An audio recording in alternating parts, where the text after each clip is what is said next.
The second bowl in the book of Revelation is described in chapter 16, verses 3. The second bowl is part of the series of 7 bowls of God's wrath poured out upon the earth during the tribulation.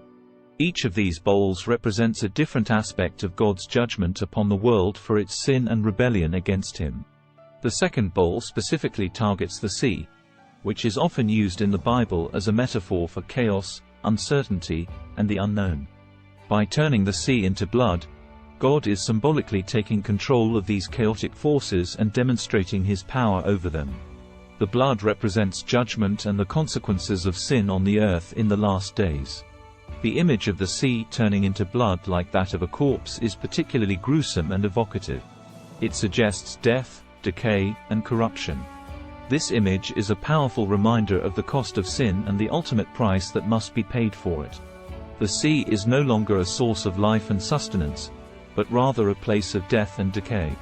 Additionally, the death of every living thing in the sea emphasizes the extent and severity of God's judgment.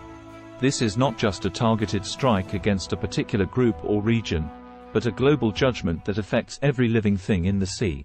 This reinforces the idea that sin has consequences, not just for individuals but for entire communities and even the whole world. The language used in this passage is intentionally strong and vivid to underscore the seriousness of the situation. The use of the word corpse highlights the extent of the decay and corruption caused by sin. The sea is often used as a metaphor for chaos and uncertainty in the Bible.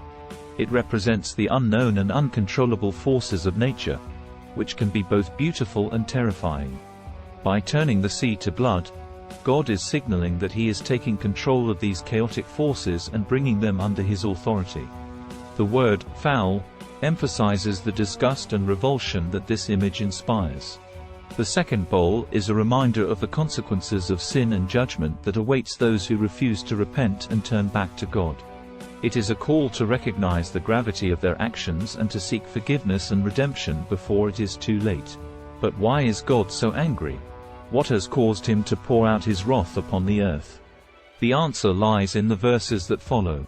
The angel explains that the reason for God's wrath is the wickedness of humanity. The people of the earth have rejected God and embraced sin, causing great harm to themselves and others. They have refused to repent and turn back to God, and so they must face the consequences of their actions in the tribulation. The book of Revelation is a challenging and often confusing book, but it is also a powerful reminder of God's love and justice. The second bowl is just one of the many symbols used in this book to convey a deep spiritual truth in the last days. As we read and study this book, may we be filled with a sense of awe and reverence for the God who created us and who will judge us all. Thank you for watching and listening. Please like, share and subscribe to Grace to Prophecy Network.